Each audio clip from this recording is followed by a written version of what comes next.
Adını bilmiyorum sürgün baharların, ama en azından yaşıyorum, hem de en koyu rengini. Bazen solum yana düşer, kaldıramaz hale geliyorum. Bazen rüzgarlar alıp götürüyor beni bilmediğim şehirlere. Ne metropol bilirim ne senrepol, pusuda bir eşkıya, öyle veya böyle can havliyle dardayım işte. Yabancı yüzler geçer içimden, siren sesleriyle. Fali meçhul cinayetler işlenir karanlık boyu. İçimdeki çocuğu döverek alıp götürüyor polisler. Selviler kayboluyor, donmuş bir buzdur yasaklar. Çıplak ve keskin dişlerden narincik sevdalar. Ve üşümeye başlar gözlerim.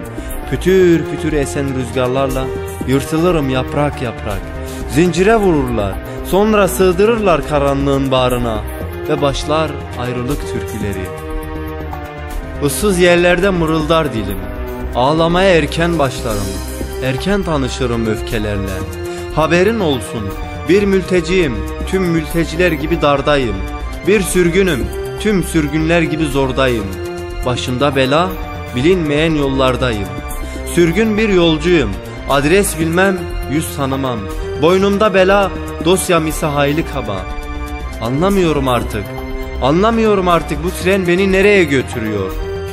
Böyle anlayış mı olur? Şivemle şiir okudum diye hapislere mi atacaktınız?